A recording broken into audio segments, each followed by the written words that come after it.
ఈ నెల 10న ముఖ్యమంత్రి రేవంత్ రెడ్డి ఉస్మానియా యూనివర్సిటీకి రాబోతా ఉన్నాడు. ప్రస్తుతం మనతో పాటు ఈ అంశం గురించి మాట్లాడడానికి బీఆర్ఎస్ నేత బొల్లు నాగరాజ్ యాదవ్ ఉన్నారు. మాట్లాడించే ప్రయత్నం చేద్దాం. రేవంత్ రెడ్డి 10వ తారీఖు ఉస్మానియా యూనివర్సిటీకి రాబోతా ఉన్నాడు. మీరు ఆహ్వానిస్తారా లేకపోతే వ్యతిరేకించే ప్రయత్నం ఏమైనా చేస్తారా? సరే, ఆహ్వానము తర్వాత విషయం, కానీ ఉస్మానియా యూనివర్సిటీ అనేది ఉద్యమాల పురిటిగడ్డ. ఉస్మానియా యూనివర్సిటీ అనేది ఉద్యమాలకు పురిటిగడ్డ.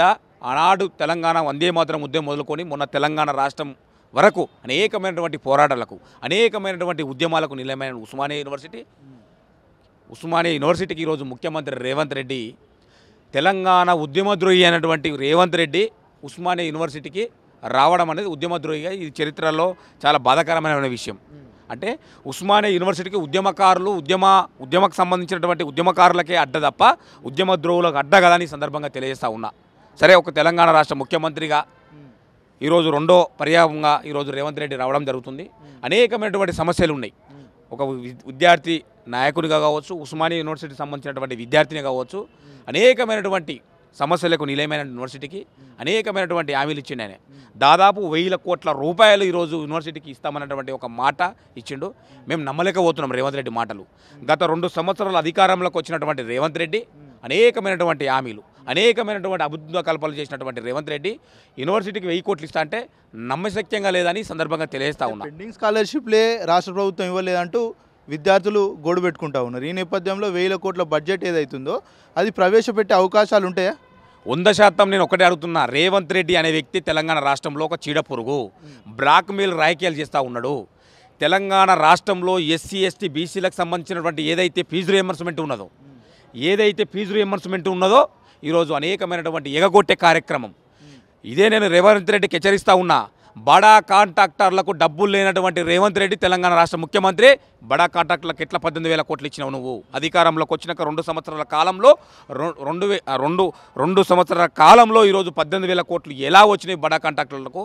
అంటే పేద విద్యార్థులు చదువుకోవద్దా ఈరోజు మేము అడుగుతా ఉన్నాం. అంటే వాళ్ళకేమో నీకు కమిషన్ల కోసం, నీ కమిషన్ కోసం వాళ్ళకేమో నిధులు విడుదల చేస్తావు. తెలంగాణ రాష్ట్రంలో అయినటువంటి ఎస్సీ ఎస్టీ బీసీ విద్యార్థులకు సంబంధించిన ఫీజు రియంబర్స్మెంట్ నువ్వు ఈరోజు వాళ్ళకు బకాయిలు ఇవ్వవు.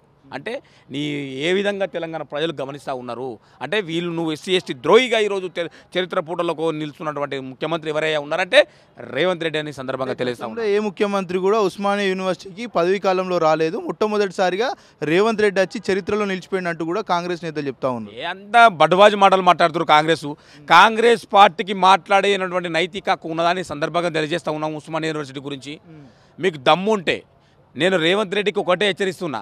నీకు సీము నెత్తురు ఏమైనా ఉన్నదంటే 1000 కోట్ల రూపాయలు నువ్వు ఏదిస్తున్నావు ఫస్ట్ ఆ జీవోలతో రారా నాయన. నువ్వు అభివృద్ధి చేస్తావు. ఎన్ని దేవుల మీద ఒట్టి పెట్టినవరా నాయన? తెలంగాణ రాష్ట్ర ముఖ్యమంత్రిగా అనేకమైనటువంటి దొంగ హామీలు. తెలంగాణ రాష్ట్రంలో ఈరోజు నడుస్తుంది రేవంత్ అనుమూల ఫ్యామిలీ, ఈరోజు అనుమూల బ్రదర్ పాలన తప్ప ఈరోజు తెలంగాణ రాష్ట్రంలో నడుస్తుంది కాంగ్రెస్ పార్టీ. వీళ్ళ పేరుకు ప్రజాపాలన తప్ప ఈరోజు ఒక కాకీల పాలన తెలంగాణ రాష్ట్రంలో నడుస్తుంది. ఈరోజు రాచక పాలన ఈరోజు తెలంగాణ రాష్ట్రంలో నడుస్తుంది తప్ప ఈరోజు ప్రజాపాలన నడుస్తలేదు. ఈరోజు రేవంత్ రెడ్డి బ్రదర్స్ పాలన నడుస్తుంది తెలంగాణ రాష్ట్రంలో. బెదిరింపులు, భయభ్రాంతులకు గురవుతున్నటువంటి సందర్భం. తెలంగాణ రాష్ట్రం ఈరోజు అల్లకొల్లమైనటువంటి కుస్కాలు చింపిన ఇస్తారాకుగా తెలంగాణ రాష్ట్రంలో ఈరోజు నడుస్తుంది. బాధాకరంగా ఒక విద్యార్థిగా నేను చాలా అవమానకరంగా ఫీల్ అవుతా ఉన్నాయి. ఈ ఎవరు అవునన్నా కాదన్నా ఉస్మానియా అనేది ఉద్యమాల పురిటిగడ్డ అని ప్రతి ఒక్కరు కూడా చెప్తా ఉంటారు. నిజమైనటువంటి పరిస్థితి. తెలంగాణ ఉద్యమానికి ఊపిరి ఊదింది కూడా ఉస్మానియా యూనివర్సిటీ. అలాంటి యూనివర్సిటీ ఈరోజు సర్క్యులర్ పేరుతో విద్యార్థులను ఇబ్బంది పెట్టేటువంటి పరిస్థితి నెలకొంది. దాన్ని మీరు ఎట్లా చూస్తారు? అరే 100% అండి. కాంగ్రెస్ పార్టీ పేరుకు ప్రజాపాలన ఇందిరమ్మ రాజ్యం దాని. ఈరోజు భారతదేశంలోనే ఏ రైతుకు బేలు సంఖ్య లేనటువంటి ఘనత ఈరోజు కాంగ్రెస్కి బెడ్ దక్కింది. అవునా కాదా? వీళ్ళ పేరుకు ప్రజాపాలన. ఉస్మానియా యూనివర్సిటీలో కూడా అనేకమైనటువంటి పోరాటాలకు, అనేకమైనటువంటి ఉద్యమాలకు పురిటిగా ఉస్మానియా గడ్డ మీద అనేకమైనటువంటి ఆంక్షలు మీరు ఆలోచించుకోవాలి. మొన్న మేము అనేకమైనటువంటి తెలంగాణ కేసీఆర్ గారి యొక్క దీక్ష దివస్ కార్యక్రమం మేము ఏదో కార్యక్రమం చేసుకున్నటువంటి సందర్భంలో మాకన్నా ఎక్కువ 100,000 మంది పోలీసులను పెట్టి ఈరోజు మా కార్యక్రమం అడ్డుకునే కార్యక్రమం. ఇదేనా అండి ప్రజాస్వామ్యం? ఇదేనా అండి శాంతియుతం? మీరు శాంతి భద్రతలు శాంతి భద్రతలు మేము చేస్తున్నామంటే తెలంగాణ రాష్ట్రానికి ఒక హోంశాఖ మంత్రి లేనటువంటి ఘనత ఒక దౌర్భాగ్యమైన పరిస్థితి. విద్యాశాఖ మంత్రి ముఖ్యమంత్రి, హోంశాఖ మంత్రి ముఖ్యమంత్రి, మొన్నటిదాకా మైనార్టీ శాఖ మంత్రి ముఖ్యమంత్రి, పట్టణాభివృద్ధి అన్నీ ఏందండి ఇది అరాచకం కాదా? ఈ నియంతృత్వం కాదా? 100% తీవ్రంగా ఖండిస్తూ ఉన్నాం. అయ్యా రేవంత్ రెడ్డి గారు, మీరు ఏదైతే ఉస్మానియా యూనివర్సిటీకి రాదలుచుకున్నారో అనేకమైనటువంటి సమస్యలకు నిలయమైనటువంటి యూనివర్సిటీకి అనేకమైనటువంటి బాధలు హాస్టల్లో పెక్కుడుస్తున్నారు. మొన్నటికి మొన్న ధర్నా చేసినటువంటి సందర్భం సిగ్గు తలదించుకుంటున్నామండి. అన్నం పెట్టినటువంటి నువ్వు ఈరోజు ముఖ్యమంత్రి కొనసాగే నైతిక హక్కు లేదా రేవంత్ రెడ్డి? నువ్వు వెంటనే రాజీనామా చేయి, నువ్వు సుమోటోగా స్వీకరించి నువ్వు రాజీనామా చేయి. దద్దమ్మవు, నువ్వు వేస్ట్, ఏం పనికిరావు వ్యక్తిగా ఈరోజు చరిత్ర మిగిలిపోతున్నావు. నీ పర్సంటేజ్లు నీ ఢిల్లీ కప్పంగట్టుడు తప్ప తెలంగాణ ప్రజలను అభివృద్ధి పరచకంలో నీకు ఆ సంకల్పమే లేదా? నీకు ఎంతసేపు డబ్బు సంపాదించాలి, బ్లాక్మెయిల్ చేయాలి, అంతే తప్ప నీకు తెలంగాణ ప్రజల మీద ఏమాత్రం ప్రేమ లేదు. గతంలో ఉస్మానియా యూనివర్సిటీకి రేవంత్ రెడ్డి వచ్చినప్పుడు కొంతమంది స్టూడెంట్స్ని అరెస్టులు చేసి కొద్దిగా ఇబ్బందికరమైనటువంటి పరిస్థితి నెలకొంది అక్కడ. ఈసారి రేవంత్ రెడ్డి వచ్చేటప్పుడు ప్రతి ఒక్క విద్యార్థితోటి మాట్లాడేటువంటి వెసులుబాటు కల్పిస్తానని చెప్తా ఉన్నారు. నిజంగానే అలాంటి పరిస్థితులు కనుక ఉంటే మీరు వెళ్ళి ముఖ్యమంత్రిని ప్రశ్నించేటువంటి పరిస్థితులు ఉంటాయంటారు? రేవంత్ రెడ్డికి నేను ఒక్కటే సవాల్ విసురుతున్నా. మొన్న ముఖ్యమంత్రి ఉస్మానియా యూనివర్సిటీకి వచ్చిండు. ఎందుకు వచ్చిండయ్యా? నువ్వు 2 సంవత్సరాలు ఏ మురుగ పెట్టినవయ్యా? గత ప్రభుత్వం కేసీఆర్ గారు కట్టినటువంటి హాస్టళ్లకు నువ్వు రిబ్బన్ గడియే నీకు వచ్చినావు తప్ప ఏమైనా శంకుస్థాపన చేసినావా? నీకు తెలంగాణ మీద ప్రేమ ఉంటే, నీకు యూనివర్సిటీ మీద ప్రేమ ఉంటే మొన్న వచ్చిన తర్వాత నువ్వు ఎందుకు వేయలేదు 1000 కోట్లు? అంటే నీకు ఎగగొట్టుడు తప్ప నీకు యూనివర్సిటీ మీద ప్రేమ లేదు. నువ్వు మొన్న ఏమని చెప్పినావు? ఒక్క పోలీసు కూడా నెక్స్ట్ ఉస్మానియా యూనివర్సిటీకి వస్తా, ఒక్క పోలీసును కూడా పెట్టా, నేను వస్తా ప్రతి ఒక్క విద్యార్థులతో మాట్లాడతా అని చెప్పిండు. నీకు దమ్ము ధైర్యమే ఉంటే, నీకు సీము నెత్తిరే ఉంటే, నీకు యూనివర్సిటీ మీద ప్రేమనే ఉంటే, నీకు యూనివర్సిటీకి ఏదో చేయాలనే ఉంటే నువ్వు ఒక్క పోలీసు లేకుండా నీ దమ్ముడు రావా? మేము అడ్డుకుంటామని చెప్తలేము. 100% నువ్వు ఏదైనటువంటి నీ మాటలు అన్నావో, ఒక్క పోలీసు లేకుండా యూనివర్సిటీకి వస్తా అని చెప్పినావో, నీకు దమ్ము ధైర్యమే ఉంటే నువ్వు ఒక్క పోలీసు లేకుండా నువ్వు రావా? నువ్వు 1000 కోట్లు నిధులు తీసుకొని నువ్వు ఆ జీవోలు తీసుకొని రావా? అంటే ఆయనకు లేదు. 100% అంతా అబద్ధము. ఎవరు నమ్ముతలేరు ఆయన చేస్తారంటే. ఏదో ముఖ్యమంత్రి నువ్వు అంగు ఆర్భటాలతో నేర్చి నువ్వు ఏదో చేస్తా అంటే చేసుకోవో తప్ప మేము. గతంలో కేసీఆర్ అధికారంలో ఉన్నప్పుడు యూనివర్సిటీకి ఎప్పుడు రాలేదు. మొట్టమొదటిసారి రేవంత్ రెడ్డి ముఖ్యమంత్రి హోదాలో యూనివర్సిటీకి రాబోతా ఉన్నాడు. ఎందుకు అడ్డుకుంటారు ఉన్నారు, ఎందుకు రాజకీయం చేస్తున్నారంటూ కూడా కాంగ్రెస్ నేతలు చెప్తా ఉన్నారు. రాజకీయం ఎవరు చేస్తుర్రు? రేవంత్ రెడ్డిని కూడా ఎవరు అడ్డుకుంటా అంటుర్రు? నీ ఇచ్చినటువంటి హామీలను గుర్తు చేస్తున్నాం. ఒక ప్రజాస్వామ్యబద్ధంగా అడగొద్దండి, వాళ్ళు ఇచ్చినటువంటి హామీలను అడగొద్దండి. ఈ తెలంగాణ రాష్ట్రంలో ప్రతి పుట్టిన ఒక బిడ్డగా 100% అడగడానికి అవకాశం ఉండాలి. అవకాశం అడుగుతారు 100%. నువ్వు ఇచ్చినటువంటి హామీలు ఏవి ఉన్నాయి? అనేకమైనటువంటి నువ్వు హామీలు ఇచ్చినావు. ఒకటంటే ఒకటి హామీ. మొన్నప్పుడు 1000 కోట్లు ఇస్తాను అంటే నువ్వు యూనివర్సిటీకి వస్తున్నావు అయ్యా ముఖ్యమంత్రి గారు, మరి 1000 కోట్ల సంగతి ఏందని అడగొద్దా అండి? నువ్వు మొన్న వస్తా అని చెప్పినావు, ఏమన్నావు? ఒక్క పోలీసు కూడా మేము పెట్టా అని చెప్పినావు. ఆ ఒక్క పోలీసు లేకుండా రామని చెప్తున్నాం. 100% స్వాగతిస్తున్నాం. కాంగ్రెస్ పార్టీ నాయకులు ఆత్మపరిశీలన చేసుకోవాలి. మేము రేవంత్ రెడ్డి ముఖ్య పర్యటన అడ్డుకుంటా అంటలేమండి. నువ్వు ఏదైతే ఇచ్చినటువంటి కాంగ్రెస్ పార్టీ అధికారంలోకి వచ్చినటువంటి ఏదైతే హామీలు ఇస్తానో ఆ హామీలను గుర్తు చేయడం ఒక బాధ్యత. గుర్తు చేయొద్దా అండి? అంతే తప్ప కేసీఆర్ రాలేదంటే 100 సంవత్సరాల చరిత్ర 100 సంవత్సరాలప్పుడు రాలేదండి కేసీఆర్ గారు. సమయం సందర్భాన్ని బట్టి వస్తారు. నీలాగా ఏదో రివెంజ్ పాలిటిక్స్ చేసి ఏదో నువ్వు ఏదో ఉద్ధరిస్తామని మేము అట్లా ఉండదు. మాకు ఒక కమిట్మెంట్, ఒక వ్యవస్థ ఉంటుంది కాబట్టి దాని ప్రకారం రావడానికి అవకాశం ఉంటుంది. నీలాగా చిల్లర పనులు చేసి చిల్లర రావడం కోసం మేము అట్లా ఉండమండి. మాకు ఒక బాధ్యత, ఒక వ్యవస్థ, ఒక ఉద్యమం చేసిన బిడ్డలుగా మాకు ఒక ఉంటుంది, అవగాహన ఉంటుంది, దాని ప్రకారం ఉంటుంది వ్యవస్థ. కాంగ్రెస్ పార్టీ ముక్కులేదు తోగలేదు. ఏంటంటే వాళ్ళు ఏదో ఇష్టం వచ్చినట్టు మాట్లాడతారు. దాన్ని మేము పట్టించుకోవాల్సిన అవసరం కూడా లేదు. అంటే ఏదైతే విద్యార్థులకు బకాయిలు ఇవ్వడానికి రాష్ట్ర ఖజానా లేదని చెప్తా ఉన్నారు, మరోవైపు ఫుట్బాల్ పోటీలకు 100 కోట్లు వెచ్చిస్తూ ఉన్నారు. ఎట్లా చూడొచ్చు అంటే నేను అదే అండి, ఎస్సీ బీసీల విద్యార్థులకు సంబంధించినటువంటి ఫీజు రియంబర్స్మెంట్ నీకు చేత కాదు. ఈడ కమిషన్లు ఉండయి. ఇక్కడ పేద విద్యార్థులు కదా, ఆడ 100 కోట్లు నువ్వు ఏడాది ఇక్కడ కమిషన్లు. రేవంత్ రెడ్డి పాలిటిక్సే పాలిటిక్స్గా కమిషన్ల కోసం పనిచేస్తుంది తప్ప పేద ప్రజల కోసం కానీ తెలంగాణ రాష్ట్రం అభివృద్ధి చేయాలనే సంకల్పం లేదన్నది మీరు చెప్పిందే వాస్తవము. అన్న 100 కోట్లు ఇస్తున్నది మీరే అన్నారు, ఈయనేమో ఇస్తలేరు అన్నారు. ఇక్కడేమో కమిషన్లు రావు. వీళ్ళ ప్రేమ ఎంతసేపు అయిన కమిషన్లు డబ్బుల తప్ప వీళ్ళ మీద కమిట్మెంట్గా తెలంగాణ ప్రజలను చేయాలి, విద్యార్థులను చేయాలి. కాలేజీలు కూడా బెదిరిస్తుండు, బ్లాక్మెయిల్ చేస్తుండు. మీరు ఎట్లా చేస్తారో చూస్తా అని. అంటే ఈ రకంగా బ్లాక్మెయిల్ రాజకీయాలు ఈరోజు ఏమైనా విజిలెన్స్ ఏమైనా పోలీసుల ఎంక్వైరీ ఈ రకంగా బెదిరిస్తుండు తెలంగాణ రాష్ట్రంలో తప్ప ఏం లేదనేది సందర్భంగా తెలియదు. పేద విద్యార్థుల కోసమే ఇంటిగ్రేటెడ్ స్కూల్ పెడతా ఉన్నాం, ఇంటర్నేషనల్ స్టాండర్డ్ విద్యను అందించడానికి మేము చాలా వరకు కృషి చేస్తున్నామని చెప్తా ఉన్నాం. ఒకటంటే 2 సంవత్సరాల అధికారంలోకి వచ్చి ఈరోజు రేవంత్ రెడ్డికి నేను ఒకటే అడుగుతా. రేవంత్ రెడ్డి గారు 2 సంవత్సరాల ప్రభుత్వం మీరు వచ్చినటువంటి సందర్భంలో 2 లక్షల కోట్ల మీరు అప్పు తెచ్చినటువంటి ఘనత ఈరోజు మీరు దక్కిరు. ఏం చేసిరయ్యా? ఒకటంటే ఒకటి ఇంటిగ్రేట్గా కట్టిరవి. అంత బడ్వాజ్ మాటలు, ఎంత కమిషన్ల కోసము. ఆ 4 సీట్ అన్నారు, అన్నారు, మశానం అన్నారు, 2 లక్షల కోట్ల అప్పు చేసిరు. ఏం చేసిరు వాళ్ళకే తెలియదు. అంటే ఇంకా 3 ఏళ్ల సమయం మాకుంది, ఖచ్చితంగా ఇచ్చినటువంటి హామీలన్నీ కూడా నెరవేరుస్తామని చెప్తాం. ఏం నెరవేర్చలేదు. దేవుళ్ళ మీద ఒట్టేసినటువంటి రేవంత్ రెడ్డి ఒక్కటంటే ఒక్కటి ఆమె నెరవేర్చిన పరిస్థితి రాబోయే రోజులలో కాంగ్రెస్ పార్టీ ఆయన బీజేపీతో లింక్ పెట్టుకున్నాడు తప్ప కాంగ్రెస్ పార్టీని ఆయనంతలో ఆయనే ఒక 50 సంవత్సరాల వెనుక గిట్టే కార్యక్రమం కూడా రేవంత్ రెడ్డి చేస్తున్నాడు. 2047 సంవత్సరం వరకు తెలంగాణను ప్రపంచంలో అగ్రగామిగా ఉంచుతామని రేవంత్ రెడ్డి చెప్తా ఉన్నాడు. ఆ ముందు ఆ ముంగ అది ఏమంటారు కానీ నేను ఏమంటారు నవ్వొస్తుంది ఆయన మాటలు. ఇప్పుడు కాంగ్రెస్ పార్టీ తెలంగాణ రాష్ట్రము గత 10 సంవత్సరాలు ఏ విధంగా వృద్ధి రేట్లో తెలంగాణ రాష్ట్రాన్ని హైదరాబాద్ కావచ్చు తెలంగాణ ప్రాంతాన్ని చిత్రపటంలో ప్రపంచ పటంలో పెట్టిన కేసీఆర్ రేవంత్ రెడ్డి వచ్చిన తర్వాత ఈరోజు ఒక శ్రీలంకతో పోల్చుకున్నటువంటి పరిస్థితి వస్తుందంటే నువ్వు అర్థం చేసుకోవాల్సిన అవసరం ఉంటుంది.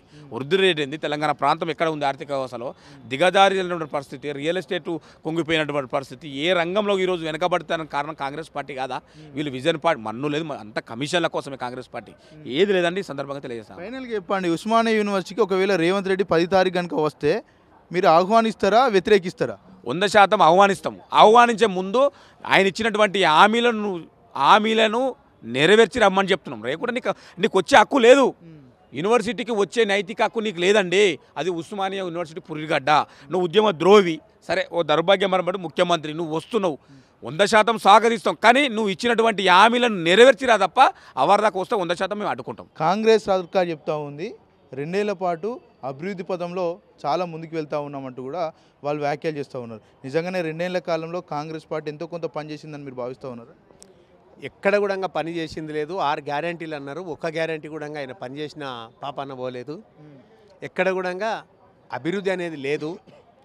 కేసీఆర్ గారు చేసిన పాలన తప్ప, మంచి పనులు తప్ప ఇంకెక్కడ కూడా కాంగ్రెస్ చేసింది ఏమీ లేదు. ఒకటి చేసింది ఏంటంటే పేద ప్రజల భూములు గుంజుకోవడం, అమ్ముకోవడం, ఆ యొక్క ఢిల్లీకి పంపేయడం, మహారాష్ట్ర కానీ అక్కడ మధ్యప్రదేశ్ కానీ అక్కడక్కడ ఎక్కడైతే ఎలక్షన్లు ఉంటాయో ఎలక్షన్లు వచ్చినప్పుడల్లా ఇక్కడ కొంత భూమి అమ్మి పెడుతున్నాడు తప్ప వేరే తిరిగా ఏమీ లేదు. అభివృద్ధి అనేది మొత్తమే శూన్యమైంది. ఇంకా ఒకవేళ 3 ఏళ్ళు ఉన్నట్టుంటే హైదరాబాద్ చుట్టుముట్టున్న భూములు అనేది ఎక్కడ కూడా మిగలకుండా పోతాయి. అభివృద్ధి అనేది పూర్తిగా శూన్యమైతే తప్ప వేరేది ఏం లేదు. ఎస్సీ ఎస్టీ పిల్లలకు ఫీజు రియంబర్స్మెంట్ కూడా దోసుకొని ఇయ్యలేనటువంటి కాంగ్రెస్ ప్రభుత్వం, ఇంకా ఈ బీసీ రిజర్వేషన్ అని అదని ఇదని మరోసారి మోసం చేయడమే తప్ప వేరేదైతే ఏమీ లేదు. రాష్ట్రంలో బీఆర్ఎస్ పార్టీ ఉనికి కోల్పోతుంది, అందుకనే కాంగ్రెస్ పార్టీ మీద పదే బురద జల్లే ప్రయత్నం చేస్తూ ఉన్నారు. ప్రజలు ఎవరు కూడా వాళ్ళు చేసినటువంటి ఆరోపణలు నమ్మట్లేదు అంటూ కూడా కాంగ్రెస్ పార్టీ నేతలు చెప్తున్నారు. ఇప్పుడు నమ్మంది గ్రామాలలో ప్రజలు చెప్తారు. ఇప్పుడున్న 1300 సర్పంచ్లలో వాళ్ళకి ఎన్ని సర్పంచ్లు వస్తాయో తెలుస్తుంది. ఇప్పుడు రాష్ట్రంలో ఉన్న సర్పంచ్లు అందరూ కూడా బీఆర్ఎస్ పార్టీకే రథం పట్టినరు. కంపల్సరీ వాళ్ళు ఈ యొక్క బీఆర్ఎస్ పార్టీని ముక్కుమ్మడిగా గ్రామాలలో ఇప్పటికే చాలా గ్రామాలలో కూడా ఇనాన్మస్గా అయినాయి. ఇనాన్మస్గా అయితే వాళ్ళు ఓర్వలేకనే మళ్ళీ ఏదో ఒకటి సాకు చెప్పి మా మీద బురదలుతున్నారని వాళ్ళు అంటున్నారు. కానీ మమ్మల్నే అసలు ఈ రేవంత్ రెడ్డి తెలంగాణ పార్టీ అంటేనే ఎలాంటి ఆయనకు సంబంధం లేనటువంటిది, ఓటుకు నోటు కేసులో దొరికినటువంటి దొంగ సీఎం, అటువంటి ఆయనను ఒక సీఎంగా చేసింది. ఎందుకంటే బీసీల బిల్లు పెడతామని చెప్పి ఆయన అనుకుంటే నిజంగానే మోడీ గారితో 1-2 రోజులలో బిల్ పాస్ చేపిస్తారవచ్చు ఆయన అనుకుంటే. కానీ ఆయనకి ఎలాంటి బీసీల మీద ప్రేమ ఉండి కాదు, ఎస్సీ ఎస్టీల మీద ప్రేమ ఉండి కాదు. మొన్నటికి మొన్న అంబేద్కర్ గారి వర్ధంతి అయితే కనీసం దండగూడంగా వేయలేనటువంటి సీఎం గారు పేద ప్రజలకు చేస్తాడని ఎట్లా అనుకుంటాం? భారత రాజ్యాంగ నిర్మాత డాక్టర్ బాబాసాహెబ్ అంబేద్కర్కే దండ వేయలేడు ఆయన. అటువంటి సీఎం అభివృద్ధికి ఎట్లా చేస్తాడు, ఏం చేస్తాడు? డబ్బులే లేవు, అసలు నన్ను దొంగను చూసినట్టు చూస్తున్నారు, ఎవరు నమ్ముతలేరని చెప్పింది కూడా ఆయననే, మనం చెప్పింది కాదు అది. అట్లోటోడు అభివృద్ధి ఎట్లా చేస్తా అంటాడు, ప్యాబ్ సీట్ పెడతా అని చెప్తున్నాడు. ప్యాబ్ సీట్ పెట్టడానికి కారణం ఏంటంటే ఈరోజు గ్రామాలలో హైదరాబాద్ చుట్టుముట్టున్నటువంటి గ్రేటర్ సీట్ అని చెప్పి చేసి ఆ గ్రేటర్లో ఉంటే రేట్లు ఎక్కువ వస్తాయి కాబట్టి రేట్ ఎక్కువ వస్తే భూములని నమ్ముకుందామని చూస్తున్నాడు తప్ప వేరే తిరిగా కాదు. కంపల్సరీ అభివృద్ధి అనేది ఏమి జరగదు. ఇప్పుడు వచ్చే ఎలక్షన్లలో గ్రామాలలో సర్పంచ్లు కంపల్సరీ మెజార్టీగా మేమే గెలుస్తాం. గెలిచి ఆయనకు సత్తా ఏందో బీఆర్ఎస్ సత్తా ఏందో చూపిస్తామని చెప్పి తెలియదు. బీఆర్ఎస్ పార్టీ అధికారంలో ఉన్నప్పుడు లక్షల కోట్లు అప్పు చేసింది, వాటి వడ్డీ కట్టడానికే మాకు బడ్జెట్ సరిపోతూ ఉంది, కొత్త నిధులు పుట్టట్లేదు అంటూ రేవంత్ రెడ్డి వ్యాఖ్యలు చేస్తూ ఉన్నారు. కేసీఆర్ గారు చేసినటువంటి అభివృద్ధి పనులు కాళేశ్వరం కానీ దిండి కానీ చాలా ప్రాజెక్టులు కట్టడం జరిగింది. గ్రామాలలో లక్షలాది ఎకరాలు పారడం జరిగింది. పాలమూరు పూర్తిగా వెనుకబడ్డ ప్రాంతంగా ఉండే అటువంటిది అలా సస్యశ్యామలంగా పచ్చగా పారే నీళ్ళు వచ్చినాయి. కాబట్టి అభివృద్ధి కోసం కంపల్సరీ పెట్టిండు, పెట్టలేదని కాదు, ఆ యొక్క డబ్బులు తెచ్చిండు, పెట్టుబడి పెట్టిండు, పేద ప్రజలకు చాలా మేలు చేసిండు. కాబట్టి గ్రామాలలో పేద ప్రజలకు రైతు బంధు అని ఇచ్చిండు, దళిత బంధు అని ఇచ్చిండు. ఆ దళిత బంధుతో చాలామంది రోజు చిన్న చిన్న కాళ్ళు తెచ్చుకొని అది తెచ్చుకొని ఉపాధి కూడా చేసుకున్నారు. కానీ ఈరోజు కాంగ్రెస్ ప్రభుత్వం వచ్చిన తర్వాత ఎక్కడ కూడా పేద ప్రజలకు ఒక చిన్న లోన్ ఇచ్చింది లేదు, దళిత బంధు ఇచ్చింది లేదు, రైతులకు కూడా రుణమాఫీ ఇచ్చింది లేదు, కనీసం ఎరువులు కూడా కరెక్ట్ ఇయ్యని పరిస్థితిలో కాంగ్రెస్ ప్రభుత్వం ఉన్నది. ప్రజలంతా కాంగ్రెస్ పార్టీని సమర్థిస్తున్నారు, అందుకనే వరుసగా కాంగ్రెస్ పార్టీని గెలిపిస్తూ ఉన్నారు, బ్రహ్మరథం పడుతూ ఉన్నారు. స్థానిక సంస్థల ఎన్నికల్లో కాంగ్రెస్ పార్టీ మద్దతు ఇచ్చినటువంటి వ్యక్తే గెలవబోతున్నారంటూ కాంగ్రెస్ పార్టీ నేతలు చెప్తున్నారు. ఎక్కడ కూడా కాంగ్రెస్ పార్టీ అనేది గెలవదు. ఇప్పటి సంది చూస్తారు. మొన్న అంటే హైదరాబాద్లో డబ్బులు వంచి మొత్తం కూడా అందరు రాజకీయ నాయకులు మన హైదరాబాద్ మీదే ఉన్నారు. కాబట్టి మంత్రులందరూ కూడా ఒక వార్డు మెంబర్ల లేక పనిచేసినారు అక్కడ. ఎందుకంటే ప్రభుత్వం ఆల చేతులు ఉన్నది కాబట్టి అక్కడ వేసిన ఓట్లు కూడా మొత్తం దొంగ ఓట్లు వేసి గెలిచినారు తప్ప నీతి నిజాతికి వేసిన ఓట్లు అయితే కావవి. కంపల్సరీ అది అద్రగానంతో గెలిచినారు తప్ప రౌడిజంతో గుండాయిజంతో ఎలక్షన్ జరిగింది. అక్కడ నీతి నిజాతిగా గెలవమని నిజంగానే దమ్ము ధైర్యం ఉంటే ఇంకిప్పుడు 10 ఎమ్మెల్యేలు కూడా ఎలక్షన్లు వస్తున్నాయి. ఆ ఎలక్షన్లలో కంపల్సరీ ఆ 10 కూడా మేమే కైవసం చేసుకుంటాం. స్థానాల్లో మేము పార్టీ మారలేదని అక్కడ ఉన్నటువంటి పార్టీ మారినటువంటి ఎమ్మెల్యేలు చెప్తాం. పార్టీ మారనోడు అయితే కండు వేసుకొని తెలంగాణ భవన్కి వస్తాడు తప్ప మరి ఎక్కడన్నా ఉండి నేను పార్టీ మారలేదు అని చెప్పడం కాదు.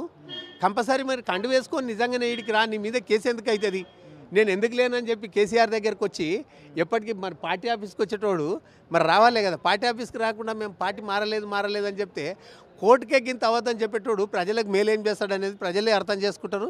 కంపల్సరీ బుద్ధి చెప్పే రోజులు దగ్గరనే ఉంటాయి. 2 ఏళ్ల కాలంలో చాలా వరకు అభివృద్ధి చేసినాం. 2047 సంవత్సరానికి రాష్ట్రాన్ని ప్రపంచంలో అగ్రగామిగా తీర్చిదిద్దామని రేవంత్ రెడ్డి గ్లోబల్ సమ్మిట్ కూడా పెడతా ఉన్నాడు. దీనికి మీరేం చెప్పదలుచుకున్నారు? కంపల్సరీ చేస్తాడు. ఏం చేస్తాడంటే ఈ ఉన్న భూములు అమ్ముకొని ఎక్కడ లేనటువంటి అవినీతి చేసిన ముఖ్యమంత్రిగా రేవంత్ రెడ్డి గారే జిక్తారు తప్ప వేరే నిజంగా కూడా ఎవరు కూడా అంత అవినీతి చేయలేరు. ఈ యొక్క 2 ఏళ్ల పాలననే హైదరాబాద్ చుట్టుముట్టున్నటువంటి బడా భూములన్నీ కూడా అమ్ముకొని సెంట్రల్ గవర్నమెంట్ కూడా కంచెలు కూడా అమ్మనికే చూపిస్తున్నటువంటి ప్రభుత్వం. అందుకని నాయంత దోషినోడు ఎవ్వరు లేడని చెప్పకుండా నేనే అభివృద్ధి ఎక్కువ చేస్తున్నాను చెప్తున్నాడు. కాబట్టి అది కరెక్ట్ కాదు. కంపల్సరీ ప్రజలే బుద్ధి చెప్తారు. పల్లెల్లో ఎమ్మెల్యేలను చాలా వరకు గెలిపించారు. ఇప్పుడు రానున్నటువంటి స్థానిక సంస్థల ఎలక్షన్లో కూడా పల్లెల్లో కాంగ్రెస్ పార్టీ మద్దతు చెప్పినటువంటి అభ్యర్థులే గెలవబోతున్నారంటూ కాంగ్రెస్ పార్టీ నేతలు చెప్తున్నారు. ఎక్కడ కూడా గెలవరు. అవినీతి ప్రభుత్వం అని ప్రజలకు తెలిసిపోయింది. ఎస్సీ ఎస్టీ బీసీలకు కూడా ప్రీజ్ రియంబర్స్మెంట్ ఇయ్యింది మొత్తం అందరికి, విద్యార్థులకు కూడా తెలుసు. రైతులకు కూడా కనీసం యూరియా బస్తా ఇయ్యలేని ప్రభుత్వం అని చెప్పి రైతులకు కూడా తెలుసు. ఎక్కడ కూడా ప్రజలు కూడా వాళ్ళకి వ్యతిరేకమే ఉన్నారు తప్ప ఎక్కడ కూడా మాకు పనిచేస్తారనే నమ్మకం ఏ రైతుకు లేదు, ఏ విద్యార్థులకు కూడా లేదు. ఎన్నెలు లేని విధంగా రైతులకు 2 లక్షల లోపు రుణమాఫీ చేసినామని ప్రభుత్వం చాలా గర్వంగా చెప్తా ఉంది. ఎక్కడ కూడా చేయలేదు, చేసినామని చెప్తున్నారు తప్ప ఆ పని అయితే చేసింది ఏమీ లేదు, సున్ననే. అది ఒకవేళ నిజంగానే ఎవరికైనా చేసిరంటే కార్యకర్తలకు ఎవరికైనా వాళ్ళకి చేసుకోవచ్చు, కానీ పేద ప్రజలకు అయితే చేసింది ఏమీ లేదు.